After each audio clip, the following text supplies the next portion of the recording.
minute you start talking about other stuff, that's when that tent starts to get holes in it. So the Republicans get their shot next week. What about lessons in this? What is their approach likely to be? Is it a lot of patriotism? Is it a lot of, somewhat what Nixon did in '68 when there was a lot going on in the streets where you're talking about law and order? Is that what we're going to see a lot of?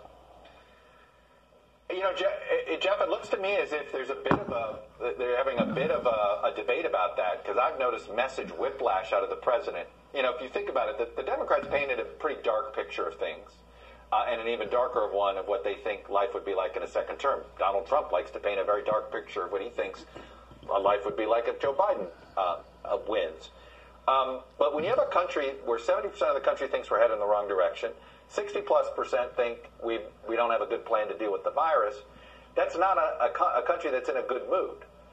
And so you have a president who wants on the virus to project optimism, to project that, hey, we're turning the corner because he wants his response to be viewed as a good job.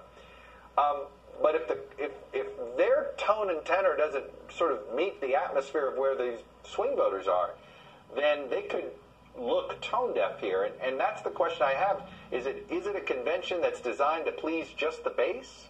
Or are they going to attempt to talk to this middle that is exhausted, both with the polarization and the virus? Let me take you a little bit of a different direction here. We had some polling. We did some polling about, I'm going to guess about 10 days ago, showing that Kelly Loeffler is faring well against Doug Collins in her attempt to try and keep the Republican nomination here for the U.S. Senate. And I have spoken with someone on the Democratic side. I ran into it at Trader Joe's who told me that Reverend Warnock, who would be running against either Loeffler or Collins, has not yet brought together this broad coalition of Democrats.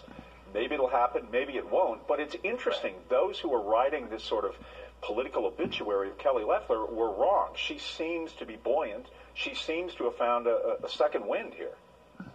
Well, she's also got the money to do it. I mean, I think it's one of those cases. A lot of times when somebody takes a hit the way she took a hit, you don't have the resources to sort of mitigate the damage. And I think in that sense, she had the resources. Bigger picture. I'm starting to notice here.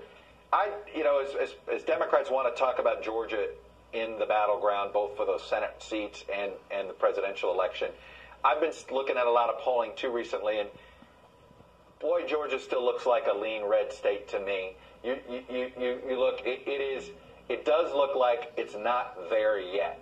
We'll see. It's still a lot of action. We know there's a lot of, but I have noticed, I feel like Republicans are faring slightly better in Georgia, for instance, than I've noticed in neighboring Florida or even South Carolina, North Carolina. We've been hearing that a long time. I know when I was covering the 2010 gubernatorial race here between the former Governor Roy Barnes and Nathan Deal, there was so much talk nationally about Georgia not only going purple but going blue, and I mean that was a decade ago. We still haven't seen it, though. Right. As we've talked about, it's closer and closer and closer, but that day has not yet shown itself. That's right, and it to me, I look at it. And, for instance, right now, technically in the NBC Battleground map, we have 4 states that are technically fit in the toss-up category.